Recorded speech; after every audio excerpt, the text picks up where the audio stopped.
The endless field of broken ships stretched out before Commander Jack Thompson. He stood at the viewport of his small scout vessel, his eyes taking in the massive junkyard of space debris that orbited the forgotten mining colony of Outpost 37. Twisted metal hulls, shattered solar arrays, and the hollow shells of what had once been proud ships now drifted silently in the void. Earth had abandoned this place 5 years ago, when the mines ran dry. They left behind everything too expensive to move: equipment, buildings, and damaged ships. Now, with enemies closing in on humanity's last safe places, these forgotten scraps might be their only hope. "What do you think, Commander?" asked Lieutenant Tom Miller, coming to stand beside Jack. "Doesn't look like much, does it?" Jack didn't answer right away. His mind was already sorting through the junkyard, seeing not what was, but what could be. "Run the numbers for me again," Jack finally said. Tom sighed and checked his tablet. "Not good, sir. The Stellar Coalition has us outgunned 10-1. Their ships are faster, stronger, and have better weapons. They've destroyed our main shipyards. The Earth Defense Fleet is down to 37 combat-ready vessels." He paused. "We're losing, sir. Everyone knows it." Jack turned away from the viewport, his face set with grim determination. "Then we changed the game." The small command room on their scout ship became their planning center over the next 3 days. Jack called in the best minds they had left: engineers, weapons specialists, and tactical officers who hadn't given up hope.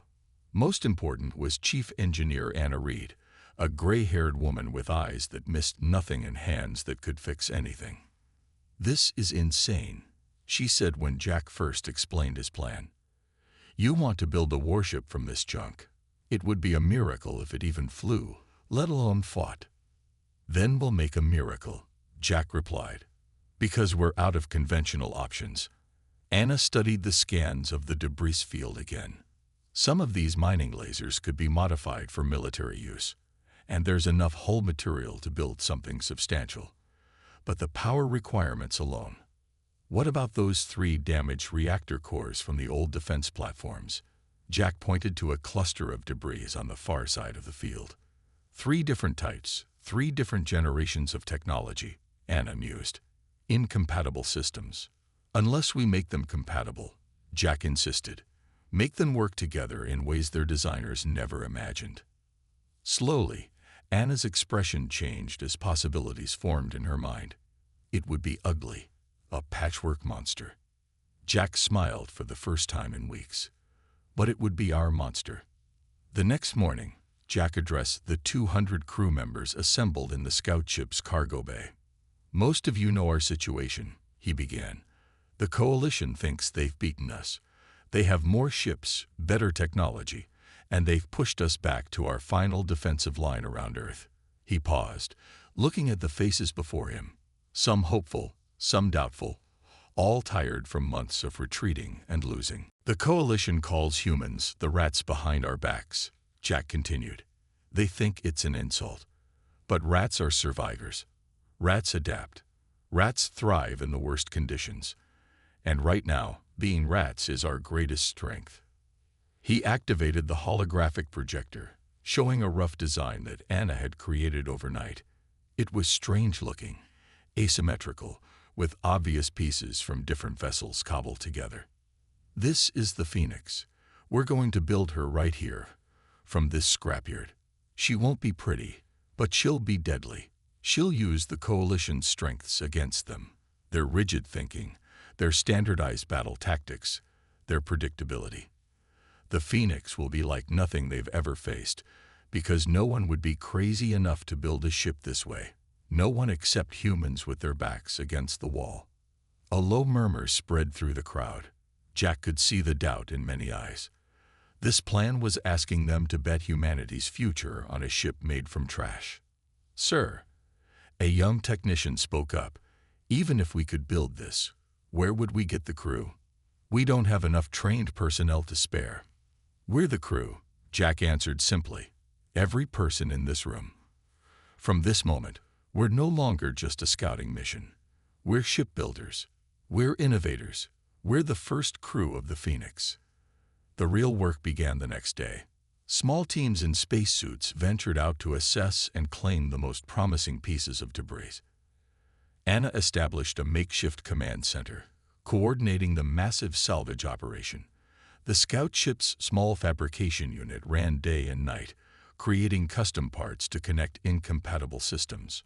Progress was slow at first. Accidents happened. A severed airline here, a radiation leak there. 2 crew members were injured when a section of hull plating broke free during recovery. But with each setback came new solutions, improvised fixes that no engineering manual had ever documented. By the end of the first month, the basic frame of the Phoenix had taken shape. It hung in space like a skeletal promise, built around the intact bridge section of an old mining command vessel. Workers swarmed over it like ants, welding, cutting, and reshaping scrap into something new. Jack often found himself watching the construction from various viewports. During one such moment, Tom joined him. "The Coalition would laugh if they saw what we're building," Tom said. "Let them laugh," Jack replied. "The best weapon is the one your enemy doesn't understand until it's too late." As the second month began, word of their project spread through the remaining human forces. At first, Fleet Command was skeptical, even angry that Jack had diverted resources to such an unproven concept. But desperation has a way of making the impossible seem worth trying. "They're sending us more personnel," Jack told Anna as they reviewed the day's progress. 50 engineers and technicians will arrive next week, and they're officially designating us as Project Phoenix. Anna looked up from her tablet, her face showing the exhaustion they all felt. "So we're not crazy anymore." Jack laughed. "Oh, we're still crazy. They'd just decided crazy might be our last hope." As the work continued, something unexpected happened. The crew began to believe. What had started as a desperate gamble was becoming a symbol of human ingenuity and resilience. Each day the Phoenix grew more defined, more real, and with it grew their determination to prove that humanity would not go quietly into extinction. 6 months, Anna promised Jack one evening as they stood looking at the half-completed warship. "Give me 6 months, and I'll give you a ship that will make the Coalition regret ever calling us rats." Jack nodded, his eyes fixed on the Phoenix. From nothing but scrap and dreams, they were building humanity's last, best hope. And somehow, against all odds, he believed it would be enough. 6 months passed in a blur of endless work. The junkyard around Outpost 37 had transformed. Where once there was only floating debris, now there was purpose. Hundreds of people worked in teams, their spacesuits moving like busy insects across the growing shape of the Phoenix. Engineer Anna Reed stood in what would become the main engine room, her tablet showing the day's tasks. Her once neat gray hair now always looked messy, and dark circles had formed under her eyes from too little sleep. But there was fire in those eyes, a determination that inspired everyone around her. "The 3rd reactor is online," reported Sam, a young engineer who had become Anna's right hand. "Power output is stable at 65%. Anna nodded, making notes on her tablet. "Good. That's better than we hoped for. How are the connection points holding?" "The welds are solid. No leaks, no power fluctuations." What they had accomplished was already beyond what most engineers would believe possible. They had taken 3 different reactor cores, each designed for a different purpose, each using different technology, and made them work together as one power system. The first reactor's output fed into the second, which enhanced the energy before passing it to the third. The result was power levels that exceeded original specifications by more than double. "Commander Thompson is asking for an update," Sam said, checking his communicator. "He's bringing some visitors to see our progress." Anna sighed. More visitors meant more time explaining and less time working. But Jack had been good at getting them resources, so she couldn't complain too much. 30 minutes later, Jack arrived with 3 officers from Fleet Command. Anna recognized Admiral Wilson, a stern-faced woman who had initially opposed Project Phoenix. "And this is our engine room," Jack said proudly as they floated through the entry hatch. Chief Engineer Reed has created something truly remarkable here. Anna nodded to the visitors. We've managed to create a tri-core reactor system. Each core works in sequence, multiplying the output. We're seeing power levels 215% above standard specifications. Admiral Wilson's eyebrows rose slightly. Impressive. But is it stable? More stable than it should be, Anna admitted. We discovered that the radiation signature from the second core actually helps regulate the third. It's not something the original designers could have known. These systems were never meant to work together.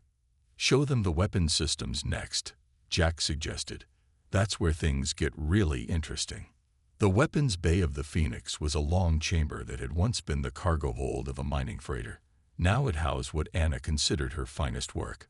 These started as standard mining lasers, she explained to the visitors, designed to cut through asteroid rock. We've modified them to channel through focusing crystals salvaged from old communications arrays. She activated a display showing test results. The beam coherence is remarkable. In our simulations, it cuts through standard coalition shields like they aren't even there. How is that possible? One of the officers asked.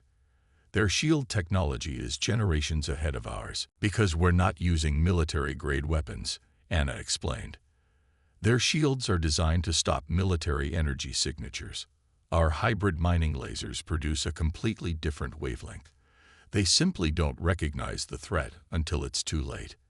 Admiral Wilson slowly walked around the weapons bay, studying everything with careful eyes. And the hull? She finally asked. Jack smiled. That's the best part. Show them, Anna. Anna led the group to a viewport where they could see workers attaching exterior hull plates. We're using a patchwork of different alloys. The pattern looks random, but it's carefully calculated. When enemy targeting systems scan us, the different materials create false readings and echoes. Their targeting computers can't get a solid lock. As the tour continued, Anna could see the Admiral's expression changing from skepticism to cautious hope. The Phoenix was ugly. There was no denying that. Its hull was a jagged collection of mismatched parts. Its shape was asymmetrical, with bulges and protrusions where different systems had been integrated. But in that ugliness was a kind of brutal beauty. The beauty of survival, of making do with what you have. Later, when the visitors had left, Jack found Anna in her makeshift office. The Admiral has approved full support for the Phoenix, he told her. We're getting everything we asked for. Additional personnel, priority on salvage rights, even some manufactured components from Earth's remaining factories. Anna looked up from her work, allowing herself a small smile. So they finally believe in us. They're starting to, Jack replied, sitting down across from her. But what matters more is that the crew believes. Have you noticed how they talk about the ship now? Not as a desperate last chance, but as something special. Anna had noticed. The Phoenix had become more than a project. It had become a symbol. In the mess hall, off-duty crew members swapped stories about the ship's unusual features. Some had started painting a Phoenix emblem on their spacesuits. There was even a growing collection of lucky charms being attached to the bridge stations. We're 2 weeks from our first system test, Anna said. The primary engines, life support, and defensive systems should all be operational by then. Weapons will take another week after that. Jack nodded, his face showing both excitement and concern. And then we see if this impossible ship can actually fly. The day of the first power-up sequence arrived with a mixture of tension and hope. The crew, now numbering over 300, were at their stations throughout the Phoenix. Jack sat in the command chair on the bridge, which had been assembled from parts of 3 different vessels. Around him, officers monitored stations cobbled together from salvaged equipment. All departments report ready, Commander, said Lieutenant Tom Miller from his position at Tactical. Jack took a deep breath. Begin power-up sequence. Throughout the ship, the 3 reactors came online in careful sequence. Power flowed through hastily assembled conduits, lighting up systems that had been dark for years before being salvaged and rebuilt. Anna's voice came over the comm from engineering. Reactor synchronization is holding steady. Power levels at 40% and rising. On the bridge, screens and control panels flickered to life. The hum of the ship's systems grew stronger, a vibration that could be felt through the deck plates. 50%, 60%, Anna reported. All systems nominal. Jack leaned forward in his chair. Take us to full power. There was a tense moment as the power levels rose. This was the moment of truth. Would the Phoenix hold together, or would their desperate gamble fail? 75%, 85%, 90%. The lights on the bridge brightened. The hum of the engines deepened into a powerful thrum that resonated through the entire ship. 100% power, Anna announced, her voice breaking with emotion. All systems functioning within parameters. She's holding, Commander. The Phoenix is alive. A cheer erupted throughout the ship, echoing through corridors and chambers that had been empty space just months before. On the bridge, Jack allowed himself a rare smile. Begin engine tests, he ordered once the celebration had quieted. Let's see if our impossible ship can move. Outside, the maneuvering thrusters fired in careful sequence. Slowly, for the first time, the Phoenix began to move under its own power. From dead scraps and abandoned dreams, they had built something new, something that might just change the course of the war. 2 weeks after the successful power-up test, the Phoenix was ready. The weapons systems were online, the engines were fully operational, and the crew had run countless drills. They were as prepared as they could be. Now they needed to prove their unusual ship could actually fight. Commander Jack Thompson stood on the bridge, looking at the main view screen. The stars shone bright against the blackness of space. Outpost 37 was now far behind them as they patrolled the outer edge of the abandoned mining sector. Status report, Jack ordered, his voice calm despite the tension everyone felt.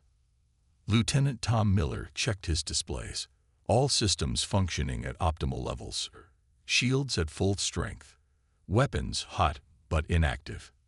Communications Officer Lisa Brown turned from her station. No signals detected in the area, Commander. As far as we can tell, we're alone out here. Jack nodded, but didn't fully believe it. Coalition scout ships had been spotted in nearby sectors. It was only a matter of time before one ventured into their territory.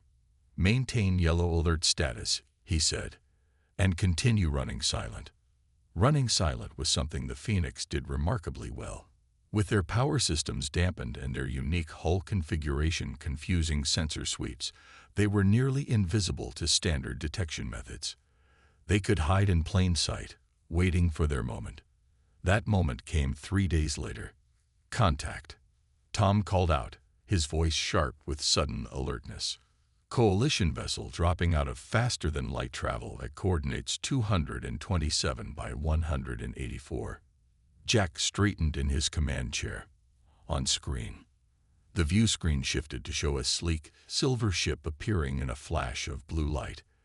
Its hull was smooth and elegant, with none of the rough patchwork that characterized the Phoenix. This was a Coalition scout ship, smaller than their main battle cruisers, but still a formidable opponent. They're running standard sweep patterns, Tom reported. No indication they spotted us. Jack's mind raced through their options. This was the test they had been waiting for, but he had to be careful. If the Phoenix failed, or if the Coalition ship managed to send a warning, they would lose the element of surprise that might be humanity's only advantage. Battle stations, he ordered quietly. Prepare all weapons systems. Plot an intercept course that keeps us in their sensor shadow until the last possible moment. Throughout the ship, the crew moved with practiced efficiency. In engineering, Anna monitored the power systems, ready to channel extra energy to weapons or shields as needed. In the weapons bay, gunners prepared the modified mining lasers for their first real combat test. Distance to target, 12,000 kilometers in closing, Tom announced. We'll be within optimal firing range in 3 minutes. Jack watched the enemy ship on the screen. The Coalition crew had no idea what was about to hit them. They believed this sector was abandoned, with nothing but debris and empty mining stations. They were about to learn how wrong they were. 2 minutes to optimal range. The bridge was silent except for the soft beeping of instruments. Jack could feel his heart beating in his chest, but his hands were steady. This moment would determine if their gamble had paid off, if a ship built from scrap could stand against the advanced technology of the Coalition. 1 minute. Jack leaned forward. Prepare to bring all systems to full power on my mark. Target their communications array first, then engines. I want that ship disabled, not destroyed. 30 seconds. Jack took a deep breath. Mark. The Phoenix surged to life. Power flooded through its systems as it accelerated toward the unsuspecting Coalition vessel. The element of surprise was complete. By the time the enemy sensors detected them, they were already closing fast. They're powering up shields, Tom reported. They're trying to send a signal. Fire, Jack ordered. The modified mining lasers fired, their beams a strange purple-white color as they cut through space. They struck the Coalition ship's communications array first, just as planned. The effect was immediate and dramatic. Instead of being deflected by the enemy shields, the unconventional energy signature passed through them like they weren't even there. The communications array exploded in a shower of metal and energy. On the view screen, Jack could see the Coalition ship turning, trying to bring its weapons to bear on this unexpected threat. They're returning fire, Tom warned. Energy beams lanced out from the Coalition vessel, striking the Phoenix's makeshift hull. The ship shuddered, but held together. Shields holding at 82%, Tom reported. Their targeting systems are having trouble getting a lock on us. Just as Anna had predicted, the patchwork hull was confusing the enemy sensors. Their shots were increasingly off-target as their computers struggled to compensate. Target their engines, Jack ordered. Fire when ready. The Phoenix's lasers fired again, cutting into the Coalition ship's engine section. There was another explosion, and the enemy vessel began to drift, its main propulsion system crippled. They're disabled, Commander, Tom reported, unable to keep the excitement from his voice. They managed to get off a partial distress signal, but our jamming systems corrupted most of it. Jack allowed himself a small smile. Bring us alongside. Prepare boarding teams. I want their data cores, navigation charts, everything. 20 minutes later, the boarding teams returned with a wealth of valuable intelligence. The Coalition crew had been secured in their own brig, too shocked by the sudden attack to offer much resistance. You need to see this, sir, Lisa said, handing Jack a data tablet. We pulled their patrol routes and communication protocols, but more importantly, we now know their battle plans. Jack studied the information, his expression growing serious. The data showed a massive Coalition fleet gathering just beyond the outer colonies. They were preparing for a major offensive, a final push toward Earth itself. How long? He asked. 3 weeks, maybe 4, Lisa replied. They're calling it the final pacification. They believe this will end the war. Jack looked up at the crew on his bridge, their faces showing a mixture of fear and determination. The Phoenix had proven itself in its first combat test, but one small victory wouldn't be enough to save humanity. Send a priority communication to Fleet Command, he ordered. Tell them what we've learned. And tell them. He paused, looking at the disabled Coalition ship on the view screen. Tell them the Phoenix is coming to join the fight. As the message was sent, Jack stood at the viewport, looking out at the stars. The Phoenix had drawn first blood. Their impossible ship, built from nothing but scrap and determination, had defeated a technologically superior enemy vessel. It wasn't just a victory. It was proof that humanity still had a chance. What are your orders, sir? Tom asked. Jack turned back to the bridge, his face set with resolve. Set course for the Sol system. Maximum speed. It's time to show the Coalition what rats can really do when cornered. The Phoenix's engines flared to life, pushing the patchwork vessel forward into the darkness of space and toward the greatest battle humanity had ever faced. The journey to the Sol system took 8 days. 8 days of final preparations, weapon calibrations, and battle drills. 8 days for the crew to prepare themselves for what might be humanity's last stand. The Phoenix had proven itself against a single scout ship, but soon it would face an entire coalition battle fleet. Jack spent most of those days on the bridge or in the tactical room, studying the intelligence they had gathered. The coalition was bringing 30 warships, a mix of heavy cruisers, destroyers, and support vessels. Against them, Earth could field only 17 ships, most of them damaged from previous battles and hastily repaired. "The odds aren't good," Admiral Wilson said during their final strategy meeting. Her face on the view screen looked tired but determined. "Even with the Phoenix, we're outnumbered almost 2 to 1.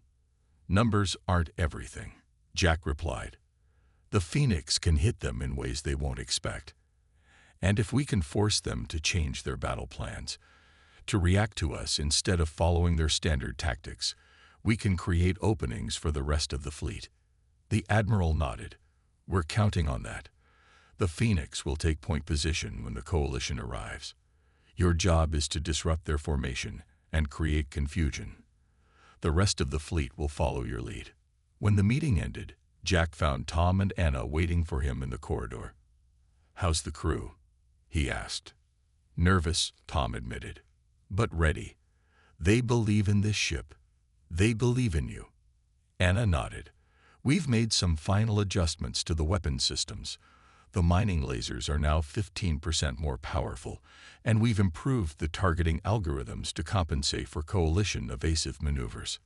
Jack smiled at his 2 most trusted officers. "Get some rest. Tomorrow we make history, one way or another." The coalition fleet arrived exactly when the intelligence had predicted. They emerged from faster-than-light travel at the edge of the Kuiper belt, their ships forming a perfect attack wedge. It was a formation designed to concentrate firepower while minimizing exposure, a standard coalition tactic that had overwhelmed human defenses many times before. On the Phoenix's bridge, Jack watched them appear on the long-range scanners. "They're right on schedule," he said. "Status report." "All systems at full power," Tom replied from the tactical station. "The rest of our fleet is in position, awaiting our signal." Lisa turned from her communications console. "We're intercepting their transmissions. They're calling us the Junkyard Fleet." Instead of being insulted, Jack smiled. "Perfect. Arrogance will make them vulnerable." The human fleet was positioned behind the shelter of several large asteroids. The Phoenix was at the front, its strange silhouette barely visible against the darkness of space. Behind it waited the 17 remaining ships of Earth's Defense Force, a mix of cruisers, frigates, and converted civilian vessels pressed into military service. "We are detecting target acquisition scans," Tom reported as the coalition fleet moved closer. "They'll be in firing range in 2 minutes." Jack took a deep breath. Everything they had worked for came down to this moment. Send the signal to the fleet. Execute Maneuver Alpha. The Phoenix surged forward, its unconventional engines pushing it to an acceleration rate that far exceeded normal specifications. It shot toward the coalition formation like a bullet, moving so fast that the enemy targeting computers couldn't adjust quickly enough. "They're trying to lock weapons," Tom called out as warning signals flashed across his console. "Initiate hull plate shift," Jack ordered calmly. Outside, the Phoenix's outer hull plates moved slightly, changing their alignment in a pattern that Anna had calculated to maximum precision. When the coalition ships fired their energy weapons, the beams struck the angled plates and deflected away in unpredictable directions. Some even reflected back toward the coalition ships themselves. "Their targeting algorithms are failing," Lisa reported, monitoring the confused communications from the enemy fleet. "They can't get a solid lock." "Now it's our turn," Jack said. "Fire all weapons. Target their lead vessel." The Phoenix's modified mining lasers fired, cutting through space with their strange purple-white energy. They struck the lead coalition cruiser, bypassing its shields and slicing deep into its hull. At the same time, the industrial electromagnets that Anna had repurposed as weapons activated, creating a powerful magnetic field that disrupted the coalition formation, pulling smaller ships off course. "Direct hit," Tom shouted. "Their lead cruiser is reporting major damage to weapons and propulsion systems." Behind the Phoenix, the rest of the human fleet emerged from hiding, following the path that the Phoenix had carved through the enemy formation. They focused their fire on the ships that the Phoenix had disrupted, exploiting the gaps in the Coalition's once perfect battle line. "Coalition ships are breaking formation," Lisa announced, her voice rising with excitement. "Their captains are requesting new orders. Their central command is trying to reorganize." This was the advantage Jack had counted on. The Coalition military operated on strict hierarchies and precise battle plans. When faced with something they hadn't trained for, something as unpredictable as the Phoenix, their rigid command structure became a weakness. "Press the attack," Jack ordered. "Don't give them time to adapt." The battle raged for hours. The Phoenix darted through the Coalition fleet like a predator, striking hard and fast before moving to a new position. Its unconventional weapons and strange defensive capabilities confused and frustrated the enemy commanders. Each time they adjusted their tactics to counter one aspect of the Phoenix, the human ship would switch to a different approach. Slowly, the tide began to turn. 3 Coalition ships had been destroyed outright. Several more were heavily damaged and trying to withdraw. The human fleet had suffered losses too. 5 ships destroyed, 3 more badly damaged. But they were still fighting, inspired by the Phoenix's unexpected success. "Coalition command ship is signaling a withdrawal," Lisa reported, her voice hoarse from hours of continuous updates. They're retreating, Commander." A cheer erupted on the bridge. For the first time in the war, a Coalition battle group had been forced to withdraw. The Phoenix, scared and with several systems running on emergency power, had changed the course of the battle. "Damage report," Jack called out once the celebration had quieted. "Hull breaches on decks 4 through 7, Tom replied. "Reactor 2 is offline. Weapons are at 60% capacity, but we're still combat capable." Jack nodded, feeling a mixture of pride, exhaustion, and determination. Maintain battle stations. They might come back. But the Coalition didn't return. Their remaining ships gathered their damaged vessels and disappeared into faster-than-light travel, leaving the human fleet victorious in the emptiness of space. Admiral Wilson's face appeared on the main view screen.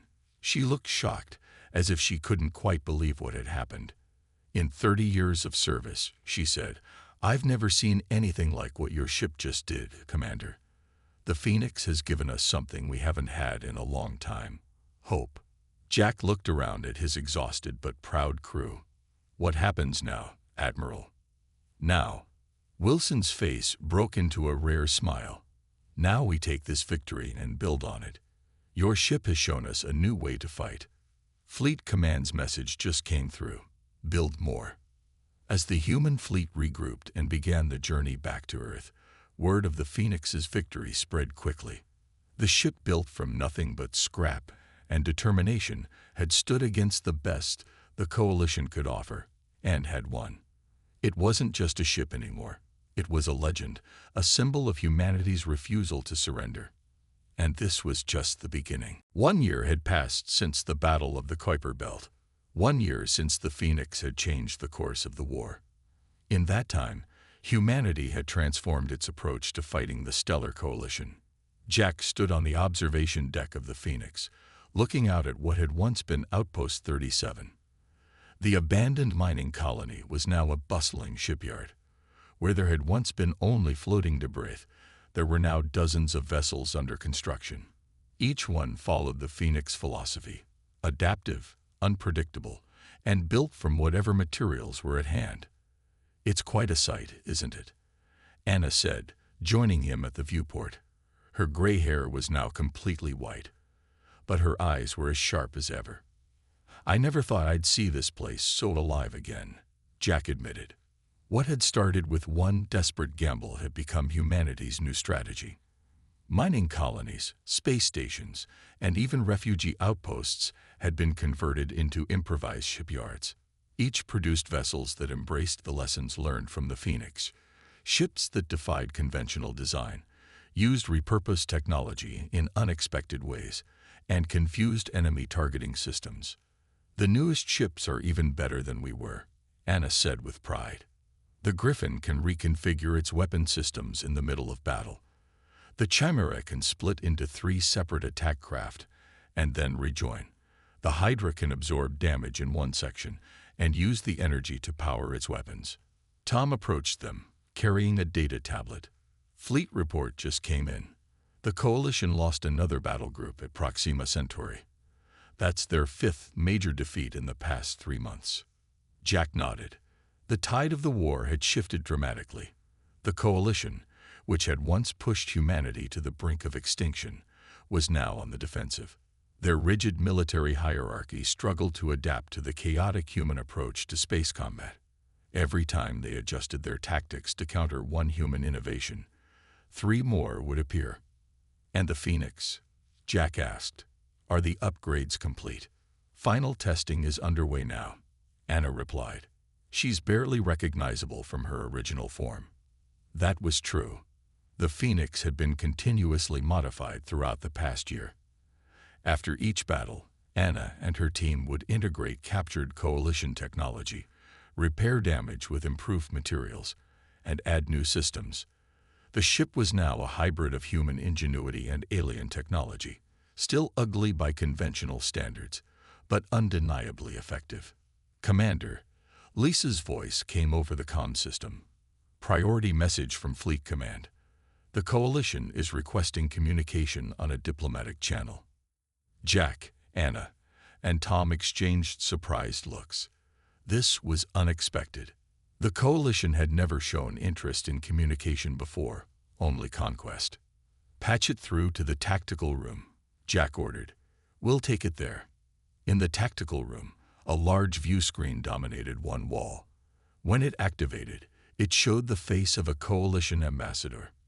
The alien's gray skin and mandibles were familiar to all humans now, after years of war. "Commander Thompson," the ambassador said, its translator converting the clicks and whistles of its native language into English. "I am Ambassador Krell of the Stellar Coalition High Command." Jack kept his face neutral. "This is unexpected, Ambassador. The Coalition hasn't been interested in talking before." The ambassador's mandibles twitched in what humans had learned was an expression of respect or submission. "Circumstances have changed. We request a ceasefire and formal negotiations." The room fell silent. After years of desperate fighting, the concept of peace seemed almost unimaginable. "Why now?" Jack asked finally. "We underestimated your species' capacity for adaptation," the ambassador stated formally. "What you built from nothing now rules our battlefield calculations. Our military analysts can no longer predict human tactics or technology. Our commanders cannot adapt quickly enough to your innovations." Jack glanced at Anna and Tom, seeing his own surprise mirrored in their faces. The Coalition, with its superior technology and resources, was admitting that humanity's junkyard fleet had beaten them. "Our High Command has reassessed the cost of continuing this conflict," the ambassador continued. "We seek terms that will allow both our civilizations to survive." After the communication ended, Jack remained in the tactical room with his senior officers, discussing what had just happened. "Can we trust them?" Tom asked, voicing what everyone was thinking. "Not completely," Jack admitted, "but their losses have been significant. The war isn't going the way they planned." Admiral Wilson joined the discussion via secure channel from Earth.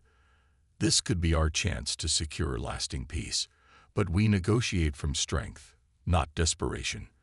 The Phoenix fleet will remain on high alert during any talks." Over the next month, representatives from Earth and the Coalition met on a neutral space station.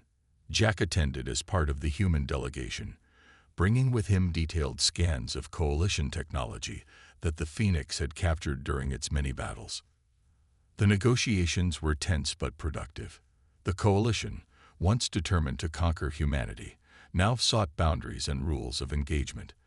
They offered technological exchange and trade routes in return for peace. Most importantly, they recognized human space as sovereign territory, something they had never done for any other species they encountered. When the preliminary peace treaty was signed, Jack returned to the Phoenix with mixed emotions. The ship had been his home for over a year, the center of humanity's resistance and eventual triumph. What happens now? Tom asked as they walked through the corridors of the ship. The Phoenix will lead a patrol fleet along the new borders, Jack replied. The coalition may have agreed to peace, but trust needs to be earned. In the engine room, Anna was supervising final adjustments to the latest upgrades. I never thought I'd say this, she said when Jack told her about his new assignment. But I'm going to miss this ugly ship. Jack smiled. You're not getting rid of us that easily. You're coming too, as chief engineer for the entire patrol fleet. Later, alone on the observation deck, Jack looked out at the stars. The Phoenix had changed everything. A ship built from desperation and scrap metal had altered the course of history, transforming humanity from prey to equals. A junior officer approached hesitantly. Sir, Fleet Command has asked for your input on the new ship designs. They want to know if we should start making them more conventional now that the war is ending. Jack thought about this for a moment, then shook his head. No, we keep them adaptable, unpredictable. That's not just how we fought. It's who we are. Humans adapt, we improvise, we overcome. That's the lesson of the Phoenix. As if in response, the ship hummed around him, its mismatched systems working in perfect harmony.